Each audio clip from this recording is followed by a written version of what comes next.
Hi, my name is Katie Frazier. I'm making this video to share with you some information that I've come across recently. I know I've made videos in the past, posting things on social media about my dad, Rick Frazier, and this is a video again about that. When I was younger, my dad sexually abused my sisters and I feel like nothing is really being done. I'm not at all angry at my dad. Yes, I'm upset with his decisions, but that's not why I'm doing this. I'm doing this so he can get the help he needs and so other people will not be hurt.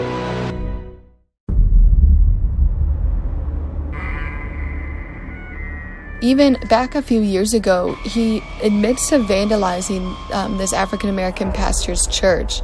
Even you just see on the building, he wrote, there was KKK on there was swastikas, there was the N-word written all over this building. Even windows were broken, so it was violent. People could have been injured, but also just the message behind it really shows you his anger or frustration, whatever it is, the type of thing what he has against African-American people specifically, and just that culture, just how wicked it is to do that. Even against a church, the church is predominantly African-American, but to do this against a church is really wicked just because of their culture. To Washington, and I painted KKK symbols on the church out there in Washington. While I was out in Washington painting KKK symbols on the church, my legs got broke. My dad even dressed up our family dog as a KKK member.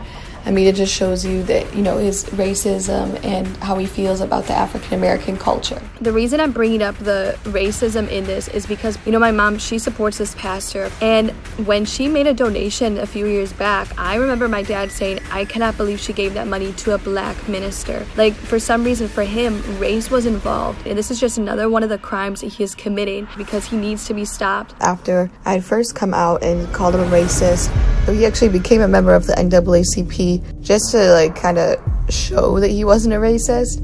So he's really using them, and just because he made a donation, since he's able to do so.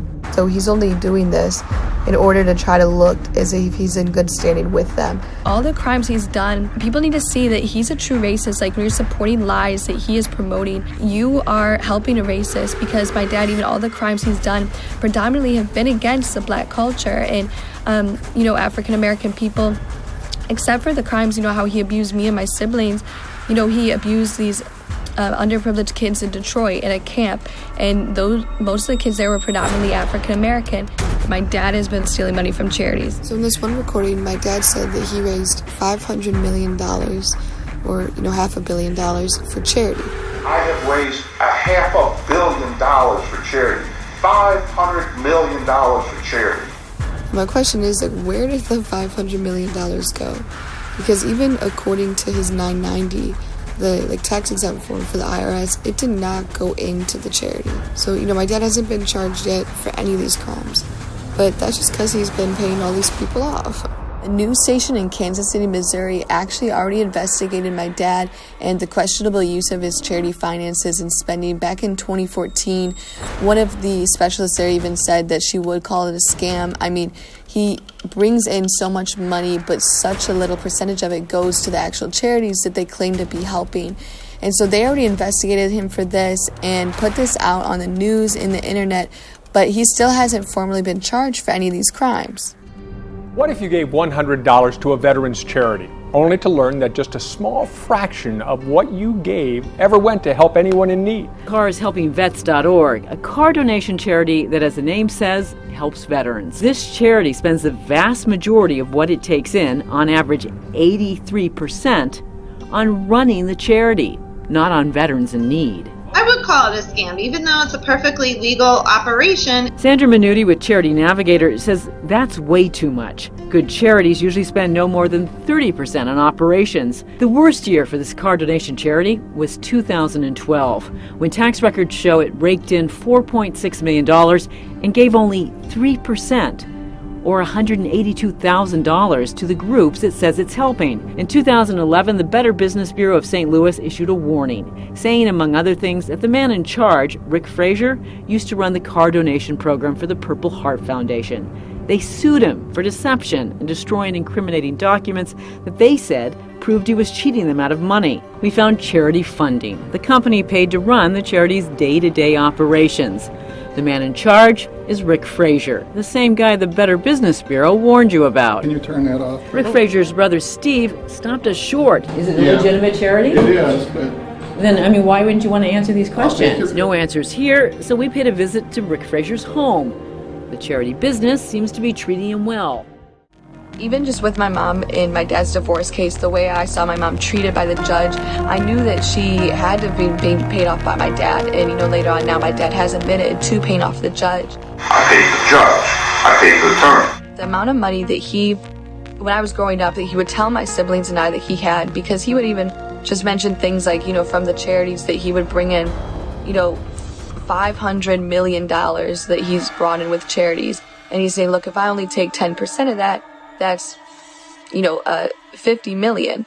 But so we're saying, Dad, you said you don't have $50 million. Like in the divorce, he's saying that he only has $4 million. So my mom got, half of that. We're saying, well, so then how do you have this other $50 million? The charity pays me 10%. So $50 million provided us a nice house, a nice living. I know that he had accounts overseas that he was investing money in, like in Greece. And so it seemed like he was hiding money, and, that he did not have to, even in the divorce case, that he hid money from my mom and didn't even give her the settlement that she really deserved.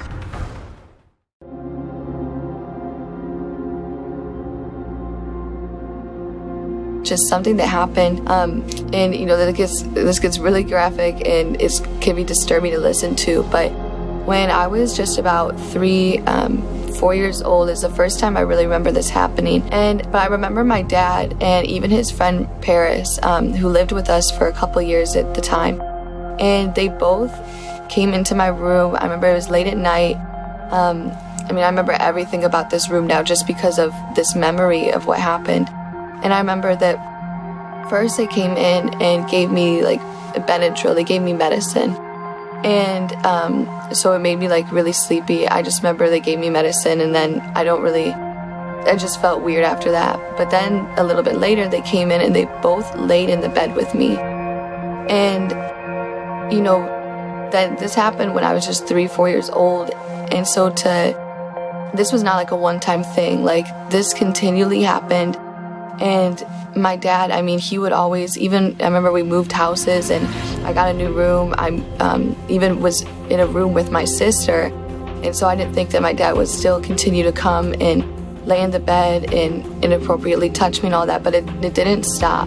And even then later on, I found out that this had happened to my siblings, to my other sisters, that, that they ended up sharing a room, and my dad would come and lay in the bed with both of them and do the same exact thing. And so, I found out that this was happening to my sisters, and then later I found out that this had been happening to other boys. But the thing that is difficult, almost hardest about this, is that I had gone, when I was a little girl, 4 or 5 years old, and then later on, a few years after that, and a few years after that even, multiple times gone to Child Protective Services. But I thought, I trusted him because he was my dad, he was coming from this place of love, but he didn't love, that's not normal, the way to be loved like that.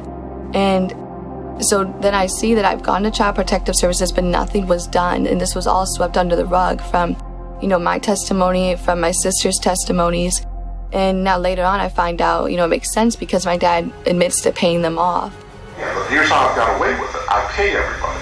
I paid that police officer, I paid the CPS people, I keep paying all these people, and all these people just kind of keep coming out, I keep slipping them money. I paid the judge, I paid the attorney, I paid the GAS, okay? But just the fact that, someone who is in place in the government to help you could be so corrupt as to just sweep this under the rug to where it continued to happen, not just to me, but then I found it happened to my sisters. And, even just recently I've been, I knew about my dad molesting boys. This camp for younger boys in Detroit, he served there from like 1979 to 1986. And I remember hearing, my dad had to leave the camp because they found out about his sexual indiscretions, and there had been reports that boys said that he was molesting them, that my dad had been molesting them. So I remember hearing about that a few years ago. But then recently I've been actually able to connect with some of the victims, with some of the men, to hear testimonies from other men. And these are grown men, like we're talking, they're now 40, 50 years old. And they still struggle. Like if they hear my dad's voice on the radio or if someone mentions his name, they still relive the things that he did to them at that camp that he was at. And people would come forward, but it took 7 years for him finally to say, you know what, okay, I'll resign. At that point, there was enough evidence at the camp, really, they had to let him go at that point. Here's some of the actual court documents where Rick Frazier was molesting little boys. My relationship with Rick Frazier started while I was the age of 12. That summer, I attended the Joy of Jesus summer camp. Rick was my camp counselor. The other side of Rick Frazier confused and hurt me as a child. Rick Frazier made sexual advances and masturbated close to me. He had also asked for actual sexual contact with me when I was almost 19 years old. My dad actually admitting to one of the boards that he was actually kicked off of, but to one of the charity boards, he was explaining them in detail, his indiscretions with men, even how he would, ask men if they would have sex with him and offer them money, like up to like $100,000, like we're talking thousands of dollars, $100,000 easily.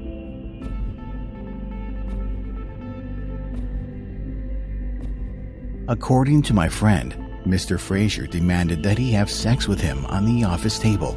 Let's just bang it on the table. Mr. Frazier offered him $20,000 to have sex with him. When he refused and tried to leave, Mr. Frazier raised the offer to $80,000. I am aware that Mr. Frazier paid Paris Harmond a six-figure salary, and Mr. Harmond did not work for charity funding. I have heard that Mr. Harmond was a former male stripper. Mr. Frazier told me to go to the file cabinets and pull certain files. When I was facing the file cabinets, Mr. Frazier jumped up behind me, grabbed me from behind, and thrust his genitals into my buttocks, and also groped my genitals with his free hand. Mr. Frazier said, "Come on, let's just do it on the table really quick." Behind closed doors, my dad is a homosexual, and even I remember he was telling my siblings and he was talking with us, he would be grossed out when my mom and him were married. He would be grossed out about touching my mom or having sex with her. He would describe that to us and just describe how disgusting it was to him. And I'm thinking well, you're a guy, wouldn't you like my mom? That's why you're married. But no, he's behind closed doors. He likes men. Okay, now we're going to kind of get into it. One of Mom's biggest grudges was that I would not touch Mom's vagina because it grossed me out. It's like I am with blood. I didn't need to know this. It's well, yeah, you do, because it's like with blood. How blood grosses me out, and I got lightheaded. The thought of putting fingers down there in the vagina always made me go like that. And Mom always wanted me to rub down there, and I couldn't rub down there. Okay? Silly boys. All right, okay, so therefore, take a side. This is the other thing. Okay, Rick likes boys. Which one is it? Either I like boys or I like girls. They're saying, hey... Be both, yeah. No, it can't be both. No, it can't be. You either are molesting girls or you're molesting boys. Pick a side of the road. And I've never been the side of the truth. My dad even put out a video where he has the other 3 kids, my siblings, saying that he didn't do anything to them, that he didn't abuse them, he didn't hurt them. They say it on this video. But when you hear on these videos that all the time, they've been confronting him in the past, they've, called him a sex offender, called him a liar, and they've confronted him about his crimes. But now he's threatening them. So I know that they've got to be scared and afraid of him, and that's why they did that video. My name is Deborah Hoskins, and I'm coming to you today because I want you to hear the truth and not fall prey to the lies that Rick Frazier has been spreading. I was married to him, so you know what? No one else knows him better than I did. I was with him for 19 years. The 3 kids you see on a video online are actually my 3 kids that still live with their dad. And in that video, they are admitting that he didn't do anything. That is an absolute lie. And the only reason they have it up is because Rick is threatening them. Their father is threatening them if they didn't do it. I have the CPS documents with these kids admitting that Rick has touched them inappropriately and molested them. So they are lying. You will even notice that it was posted from Rick's page. I lived with him. He used to beat me, and he was very abusive. In addition to being emotionally abusive, he was physically abusive. Since I've been speaking out about this, and I saw the crimes that my dad was committing and how he was, just stealing the money from charities, not doing that properly, and I've been confronting him about, his molestation of young boys, even from such a long time ago, and then even how he abused me and my siblings. Just since I've been doing all of this, I feel that my life is in danger. Just since doing this, even my dad, he sent me messages and how I can never come back to his house again. Like, he's just upset at me, and I knew that was going to happen. But because of how he's so closely connected with, his brother, Michael Frazier, is deputy chief of police here in Royal Oak, Michigan, and just how he's connected with other officials. I feel like, if I leave the house or if I go somewhere, that my dad might try to, have me picked up or have me arrested just for even something menial, but just because he has the power and the people in his pocket to be able to do so. So, I'm scared because I know my dad has gotten away with this for so long, and he's not going to want to go to jail. So I wouldn't put anything past him to try and stay out of jail, even if that meant, doing something to me or harming me to where this testimony couldn't be shared further. I found out when he paid so many people off, he paid CPS, and that made sense. And now, my siblings are being forced, my siblings that live with him still, they're being forced to lie and to cover for them. He's threatening them that they can't call him a criminal even though they know he is. They can't call him a sex offender even though they know he is. So they've even had to come out and lie and protect him. But I know they're just scared because this is the same dad, the same guy that I know that abused me and then also abused them, and they still have to live with him. So how do they get this thing? I'm a criminal. Okay? You've gotten away with it for so long. That statement right there, I've provided you guys everything, and nobody's given me the benefit of the doubt. Nobody's saying, what, my dad is a good dad. You can't buy us with money. Exactly. And so that's where things are going to drastically change. Life, as you know, is over. Your phone will be disconnected today. You'll no longer have devices. You most likely will be going to public school. You'll have no car. You'll have no basketballs. You'll have no extracurricular activities. You'll go to school. You'll come home from school. Life as you guys know it is over. So many people involved who have just helped my dad cover up and get away with these crimes.